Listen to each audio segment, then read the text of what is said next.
Well, problem gambling's been in the spotlight this week, with government plans to impose limits on poker machine bets. Now there's growing alarm about the links between problem gambling and crime. New South Wales Government statistics reveal that a fifth of all problem gamblers in counselling have committed a crime because of their addiction. The problem's especially noticeable in some of Australia's most drug-affected suburbs in Sydney's southwest. Jeff Thompson reports.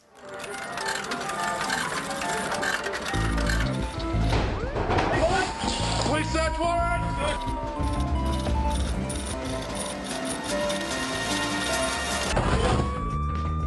They're both multi-billion-dollar industries which thrive in dark corners under artificial lights. But while one is legal and openly embraced by business, sporting clubs and government, the other is a spurned criminal activity hidden underground.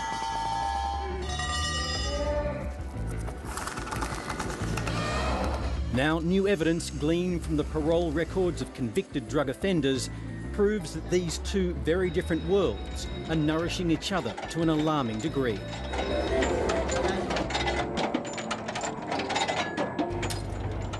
Almost three-quarters of convicted drug offenders from Sydney's Vietnamese communities claim that their gambling problems led them to drug crimes. The depth of the evidence now is that there's a clear link between drug crime and gambling addiction. That's something that hasn't been revealed to this extent, and it really strengthens the case for reform.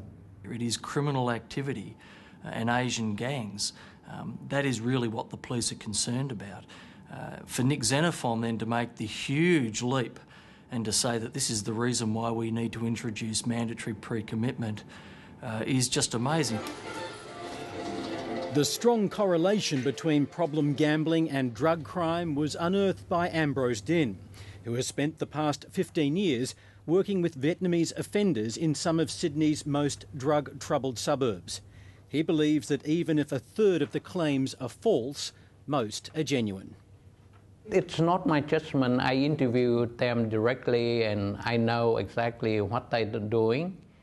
It's not my judgment, because my work is interview those people and try to have the assessment on them, so I know exactly what's going on. His confidence is supported by recent police operations, which have targeted hydroponic cannabis houses and heroin trafficking syndicates in Sydney and Melbourne. At least half of those interviewed claim gambling debts led to their crimes, and many say they were actively recruited from around poker machines. If they're in a gaming establishment, they are sometimes approached by what could be termed as loan sharks who offer them money. They're offered with high interest rates. Those people inevitably don't pay back, and they're offered a way out of the debt, whether it's by committing frauds, opening bank accounts, trafficking in heroin or smuggling heroin across country, or whether it's sitting on a hydro crop, for example. Police and parole officers agree that convicted drug offenders are likely to say anything if they think it will reduce their jail time, a point Clubs Australia doesn't want ignored. Let's keep in mind that these people are criminals, and police are talking to them about that and prosecuting them, and it's a very easy excuse for a criminal to say that they're a problem gambler, to reduce their sentence, and I think we need to keep that very much in mind.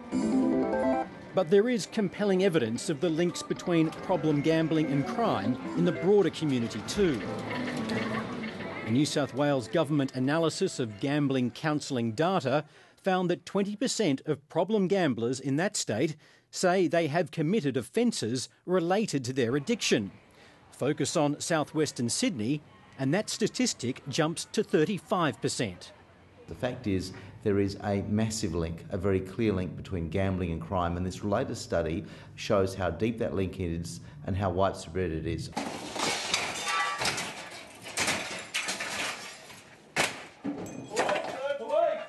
But even among those convicted for being drug mules or crop sitters, few are hardened criminals. Most are first offenders. No, they're not criminal by nature. definite. They look for people who they can use as sacrificial lambs to simply go and do the high-risk activity so that if they are caught, it's not interrupting their business.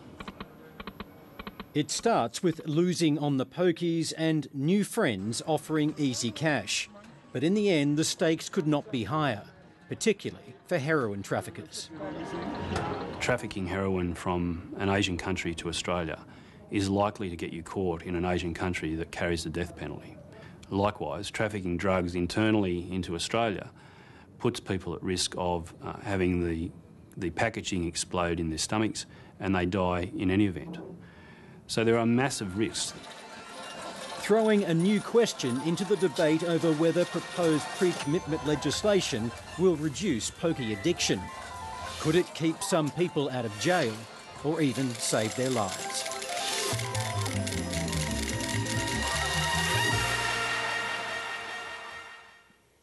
Jeff Thompson with that report.